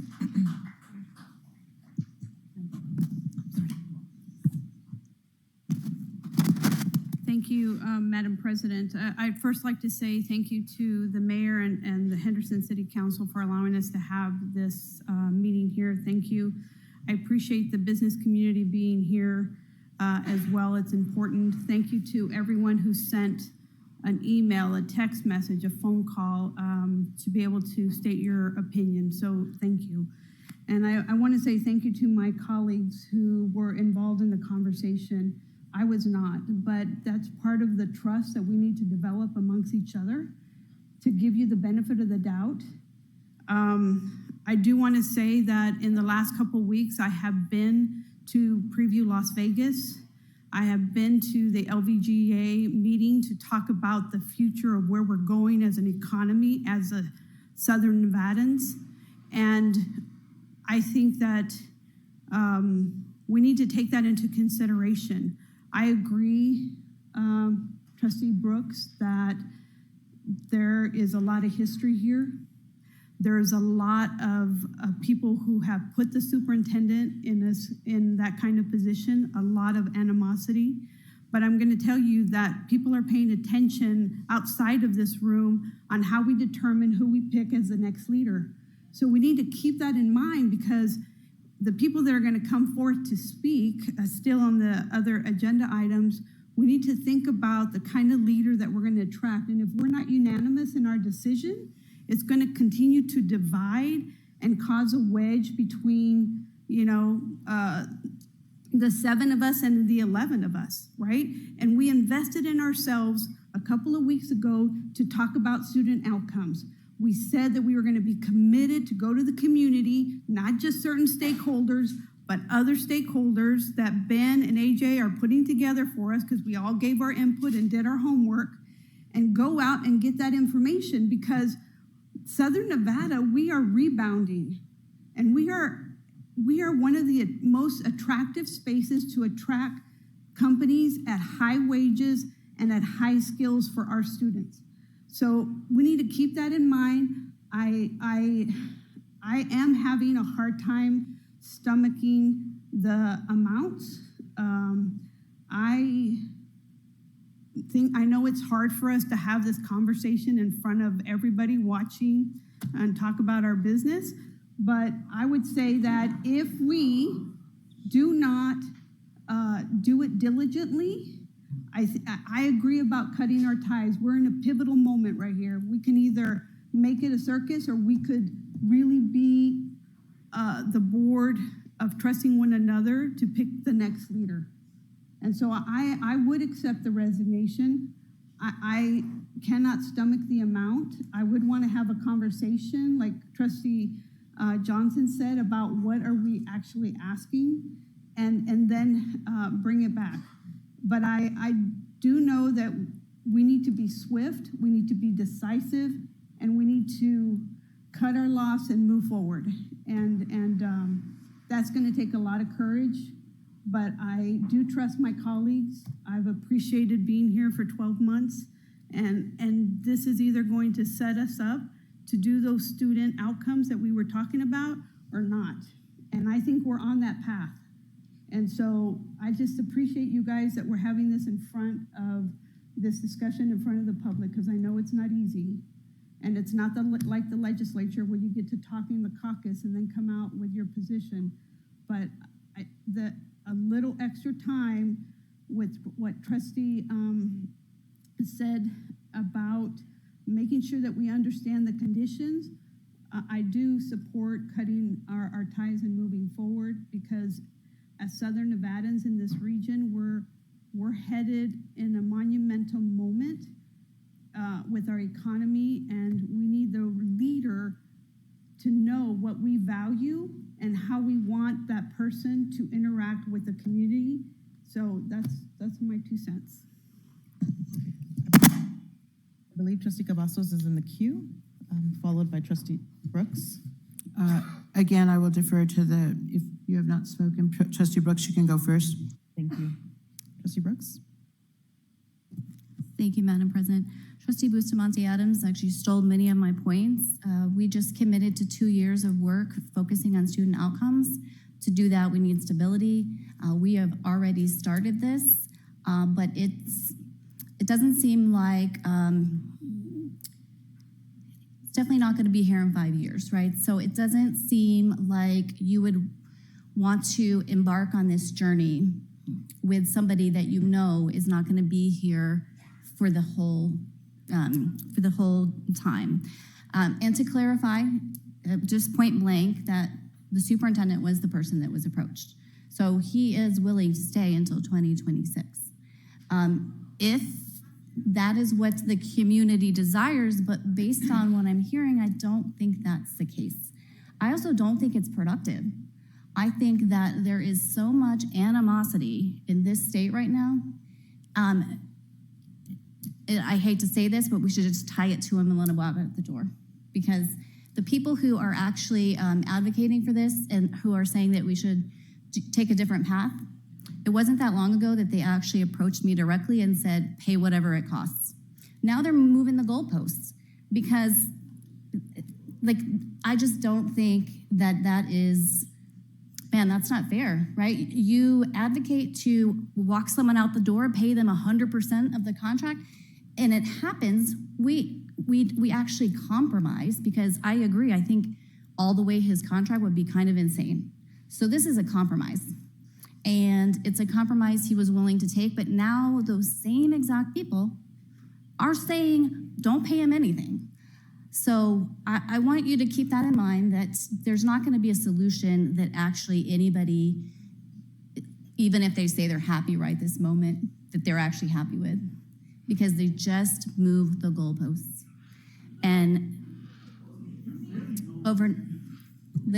that's it. Ladies and gentlemen, I'm not going to ask Chris. I know you know. Thank you. Trustee Cavazos, I believe that you were next. President Garcia Morales, did you wish to make some remarks first? Okay. All right, most of this has been said. We've heard from you loud and clear, and I do not agree that, respectfully to my colleagues, everybody is going to have a different opinion. We are not the ones who have been the main part of dividing this board. I'm going to say that right now. I did not know until Trustee Brooks was kind enough to let us know right now that it was, I don't want to assume anything, but that it was the superintendent that was approached. It was mentioned that there were calls for the resignation by the Speaker of the House, Steve Yeager, by many different entities.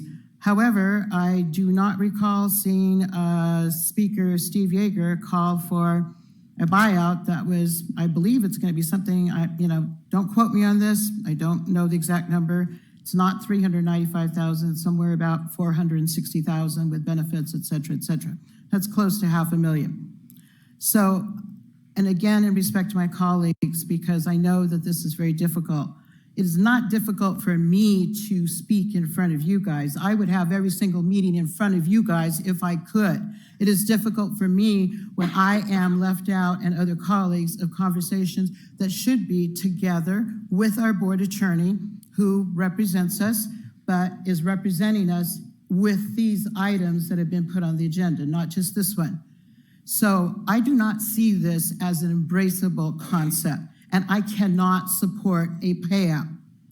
He has a contract. He's supposed to give us 90 days notice on this contract. I have to agree with other folks who have said, yes, he does have the option to stay till 2026 under the current contract. Do I personally, speaking just for myself, think that he will? No, I don't. That's just me. I've only been a therapist for 20 years. I've kind of had a little bit of experience on this. I just don't think that he will. So we have heard you loud and clear, but there are some troubling aspects that have come up tonight as far as how these items even got on the agenda, and I'm very troubled by that. So I will have to say right now that I absolutely would be willing to accept the superintendent's resignation, but it would not be conditional. It would not be a demand. It would be with no payout whatsoever. Because I don't believe no, please don't do that. I want to finish speaking and then I'm done. It's just because I believe a contract is a contract. He was part of that contract. And I don't believe that when our support professionals, our educators, they cannot dictate what their golden parachute is going to be. And so I don't think he can either. I just don't. Thank you. Trustee Esparza, Strofigan? So having read my binder and binders, by the way, there's a lot of them, and gone through the training, which I'm grateful to the district and the leadership. They have been very amicable and meeting the staff, very hardworking staff. So I want to ask a question. It did state, I believe, because the conversation was had, maybe there's just clarification, and because we're going to do this publicly, was there opportunity for us to even have a meeting with with board council as a board when that decision was made? Because I was never privy. I don't know if anyone else in this space had that opportunity to have a conversation about what was being discussed with her. Thank you, Trustee Stroff again. That actually is, I'm going to begin to answer that, and council can fill in here. As I shared earlier in my remarks, I approached 2 other members to discuss this particular item. Because of open meeting law, we are not able to have this discussion with all the members in terms of where they stood. We did have a closed door session after before the item posted, if you remember that, the Sahara building, with all trustees present, and that was led by council. Council provided information about the items that were going to be posted that afternoon.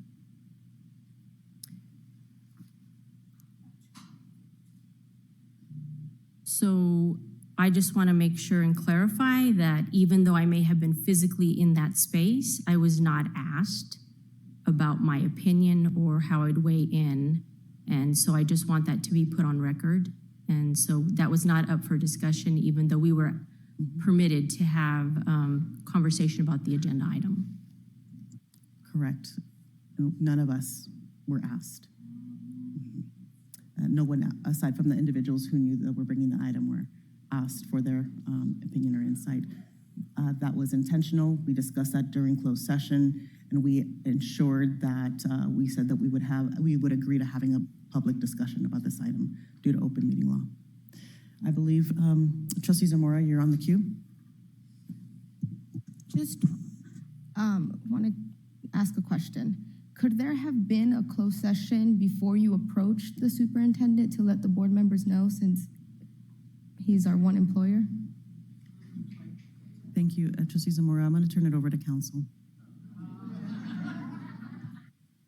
No, we needed the resignation from the superintendent before I would be allowed within the bounds of open meeting law to call the closed session, which I called as soon as I got the resignation letter. So, President, you didn't have to speak with the board members before approaching him, before that letter of resignation. That's my question. I spoke to 2 other members. That constitutes, help me stay under open meeting law, ensure the avoid an open meeting law complaint or issue. And the way that I notified the board was through the closed session after I received the letter of resignation. For the future, for any other employer we might have, the president of the board can just make those type of decisions in approaching without speaking to the rest of the board? Trustee Zamora, this is why this item is before the board, so that we can have a discussion and vote on this item. I actually would love to think about the last time this happened. I believe that the president brought this item, also spoke to 2 additional members, brought this item to the board for a discussion and for a vote. Okay. Trustee Cavazos? I wasn't sure if Trustee Zamora was done. Okay. I'd like to ask our board counsel, Nicole Malish, to weigh in. And Nicole, if you wouldn't mind speaking into your microphone, because we could not hear you very well last time. So can you elaborate a bit on, because I believe that President Garcia Morales was going to have you weigh in. It would be very helpful if you could weigh in on how this came about in representing the board. And I want to go back to something that, in fairness to Trustee Bustamante Adams, that say that she was not part of this. So clarification usually, because I'm a past president, it would be the vice president and the clerk, the officers that are usually consulted. So at that time, you said that you were, because I believe you were the clerk at that time. That's incorrect, Trustee Cavazos. It Okay, be can you any go three- ahead and correct me and elaborate, please? It can be any 3 members of the board per governance policies. All right, and can you go ahead with my original question as far as how this came about and your part that you played in this? Yes, once I received the resignation letter from the superintendent's attorney, I called a closed session and discussed with all of you because that opened up the door for me to be able to call a closed session within the bounds of NRS 288 and 241. Okay, so that would have been last Tuesday, January 31st. And so before that, there would not have been any conversations. And I don't want to delve into anything that is privileged because I do understand attorney-client privilege. But would there have been any other conversations having to do with the 3 trustees and the superintendent? I was approached by President Garcia Morales, letting me know that there were 3 trustees interested in putting the item on. But at that point, I was already in receipt of the resignation letter from Superintendent Jara's attorney. All right. I'm just very confused and puzzled. I've been on this board for 6.5 years, and I've never seen anything like this. And as President Garcia Morales pointed out, when I was president, yes, I did consult with 2 other board members, but there were not a number of what is appearing to be, I don't want to make an allegation that is absolutely not true, but the appearance is that there were several secret backdoor meetings, and I know that that does not sit well with the community. So this is why I'm asking council to weigh in. Thank you. I think that we have really heard loud and clear from our community. Thank you. And also, as you know, within the bounds of NRS 241, less than a quorum of you can meet. Thank you. Okay, colleagues, I believe we've heard from, Trustee Johnson is in the queue. Trustee Williams also wants to be placed in the queue. Thank you. She hasn't spoken. Trustee Williams, go ahead, and then Trustee Johnson. Thank you, Madam President. I just like to, everyone's kind of made their comments already, so I would at this time like to make a motion to accept item 2.01.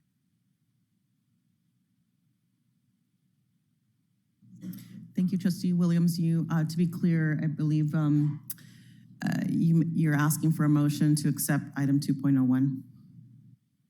Yeah, I'm making the motion to approve item 2.01. Trustee Williams, Trustee Cavazos is asking if you are approving the item as presented. Yes, I'm approving the item as presented. That is my motion. Thank you. We have a live motion on the floor. I will see if there's a second, and then we can continue with the queue and then ask for the vote. Is there a second? Trustee Brooks? Thank you, Trustee Brooks. I'm going to second the motion. Thank you, Trustee Brooks. Okay.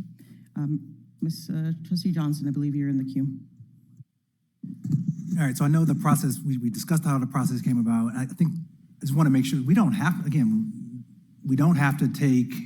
accept these terms as they are listed. We can still try to figure out a different path forward. And I think what we've all heard is that asking the superintendent to continue with his employment is not tenable. Not for one, like at this point, he's determined that he doesn't want to do it. For 2, at this point, our community is determined that he's not the right leader at this point in time. And so we recognize that that's not tenable. I think the thing that we still have the opportunity to determine is how do we part ways? You know, several have talked about the dollar amount. It feels like there's some figure in between where we stand, what's been presented, and what the community's asked for. There's a figure in between there, but do we have to make that decision right this second without any additional negotiation to determine the best possible solution? Because it feels like we're backed into a bit of a corner, but we're putting ourselves in that corner. Yeah, thank you, Trustee Johnson. So I'm asking, I'm not saying that's right or wrong. Obviously, I can't vote here, but I just think it's good for us to go through the thought exercise of like, what are our other options? Can we be any more creative about how to make sure we move forward with, and I appreciate Trustee Bustamante Adams saying that we have to be swift and decisive, but that doesn't mean we have to do it immediately, like swift and decisive doesn't mean, we've had 7 days and we couldn't talk to each other about this until right now.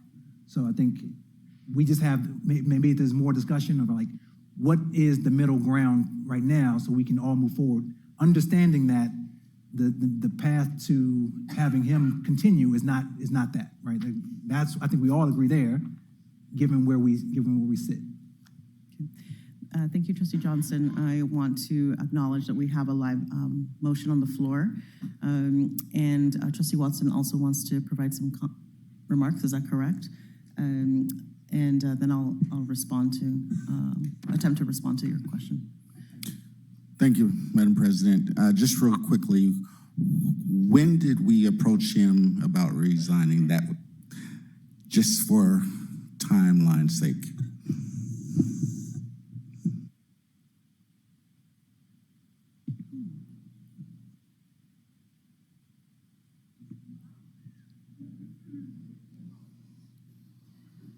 I believe in my opening remarks, I said that I approached him earlier this year, at the beginning of the year, last month. Okay. Trustee Cavazos is the last comment before we ask for a motion, and I still have to respond to Trustee Johnson's questions. Did you want to do that first? I just had a quick question. We are being asked to please state, in the interest of transparency, who were the 3 trustees, and were these meetings held with Speaker Yeager and Superintendent Jara by the 3 trustees, or just by our board president? But I think the committee has a right to know who those trustees are. Thank you. Go ahead, Trustee Guzman. Thank you, President. I am one of the trustees, but I did not meet with Yeager. The way that this came about was that President Garcia Morales brought to me this issue that we were going to lose someone very important on the team, and she was wondering if I was willing to have a fresh start, move forward, look at the district in a different way, and yes, I said yes to all of that. Because that's what my community has been asking me to do. And so I don't know who the 3 trustees were that met with Speaker Yeager. It was not me. But what I do know is that when I was approached about this, I thought that this was a positive pathway forward. Now, have I heard the community? Absolutely. And I appreciate it. And I've read everything, and I know you checked me to make sure I read everything, and I did. And so, yes, I was part of the 3. It was myself, it was President Garcia Morales, and it was Trustee Brooks. And they asked me if I wanted to look at a positive pathway forward, and I do. I still do. I still think that as a board, we can look at this and figure out a positive pathway forward. If we didn't do it the way that you think is a positive pathway forward, which Trustee Zamora told me I didn't, then that's fine. Then let's find one. But I don't want us to think that this was done as a backdoor deal. It wasn't. It was very conscious. It was, we were talking to each other, wanting to make sure that we were doing positive things for the district. And to be honest, I just, I felt like I was finally being heard. And so I thought that it was a good pathway forward. So I hear you. I've heard everyone. And will it change how I'm thinking? Probably. Because I am also listening to our training. But I also want to hear what you think is a positive pathway forward. That's why it's done at a work session. This wasn't done at a board meeting because we can't have these kinds of conversations. We have to have this kind of conversation in public due to open meeting law. So if this is not the positive pathway forward that we thought it was, then tell us what you think. Because that's why we're doing it in work session. I was asked, why in work session? This is why. Because we need to know. I was part of the 3 that put it on the agenda last time. We had to do it very formally because, Linda, you're a very formal president, and you made us put it in an email. Absolutely, totally understand that.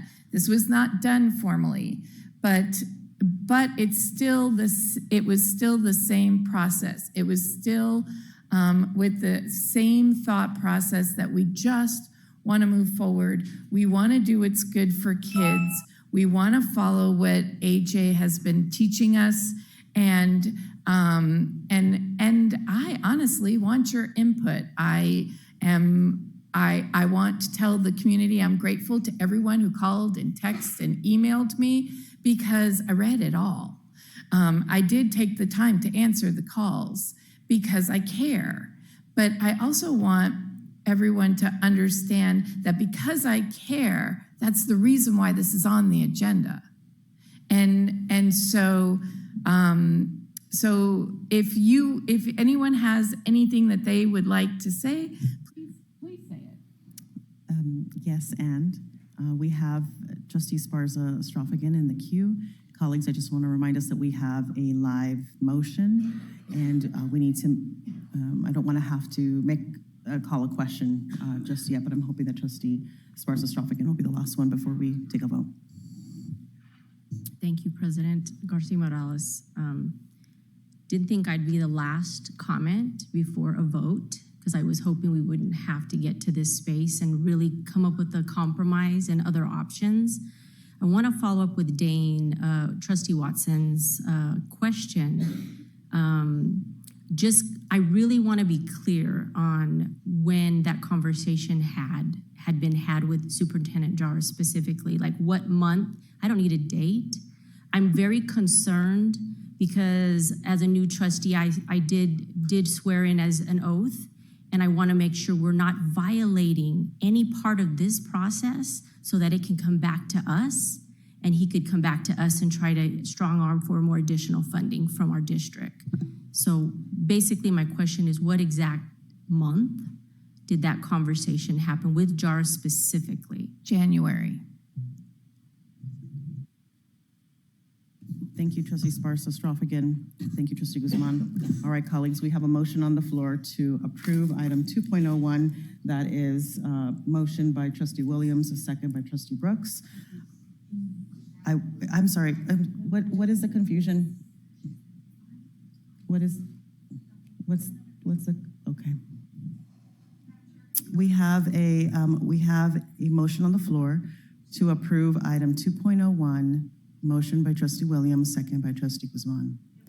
Excuse me, Chris. Second by Trustee Brooks. Just restate it correctly so they know that it's not just the resignation.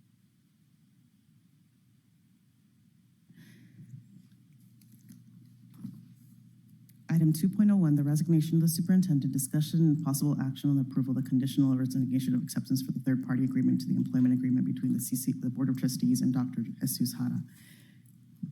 Colleagues, we have a motion on the floor to accept item 2.01, motion by Trustee Williams, a second by Trustee Brooks.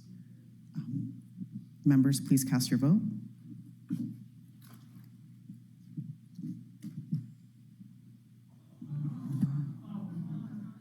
Trustee Williams.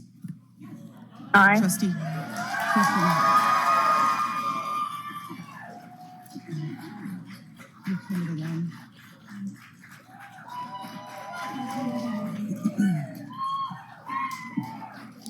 Trustee, excuse me, ladies and gentlemen. Trustee Williams? My vote is aye. Thank you. To be clear, we have 3 yeas and 4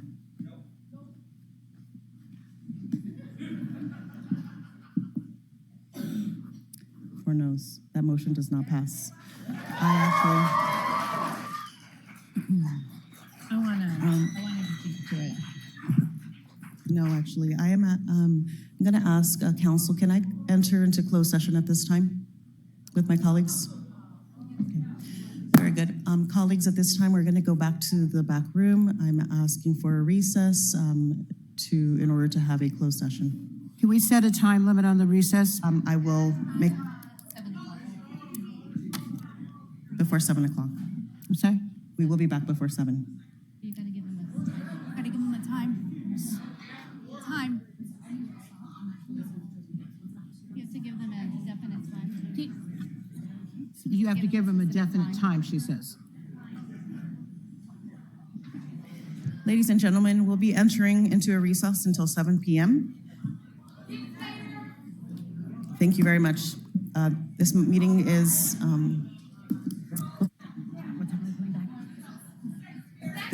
recessed until 7 o'clock.